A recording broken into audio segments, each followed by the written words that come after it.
C'était un samedi, le 15 Shawwal de la 3e année de l'Hégire, qu'a eu lieu la bataille d'Oud. Le champ de bataille grondait sous le poids des épées qui s'entrechoquaient et des cris de guerre qui déchiraient l'air.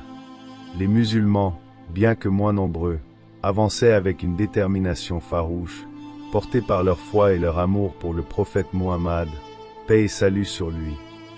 Au cœur de la mêlée, Hamza, le lion de Dieu, rugissait. Son épée fendait l'air avec une précision mortelle, semant la terreur dans les rangs ennemis.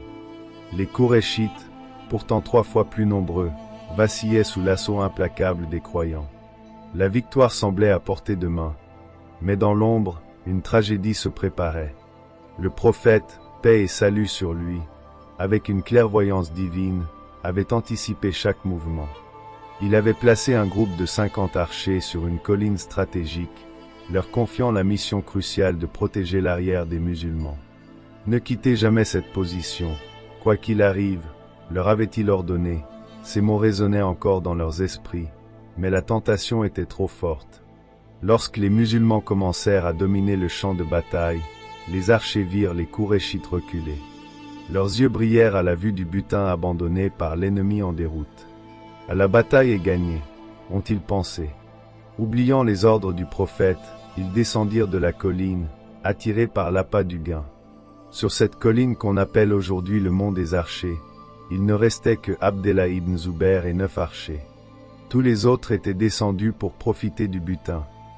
C'est alors que Khalid ibn al-Wali, le futur épée de l'islam, mais encore à l'époque, farouche adversaire des musulmans, vit l'opportunité. Avec l'œil aiguisé d'un stratège, il remarqua la colline déserte. En un instant, il lança sa cavalerie, contournant habilement le champ de bataille. Les musulmans, pris par surprise, furent ainsi attaqués par derrière. Ils se retrouvèrent encerclés. La panique s'empara des rangs musulmans. Les cris de victoire se transformèrent en hurlements de désespoir. Les Qurayshites, galvanisés par ce retournement de situation, se ruèrent sur les croyants avec une férocité redoublée. En quelques instants, la victoire tant espérée s'effondra comme un château de sable sous une vague déferlante. Le prophète, paix et salut sur lui, blessé et épuisé, regardait avec douleur le chaos qui s'ensuivait. La désobéissance de quelques-uns avait coûté cher à tous.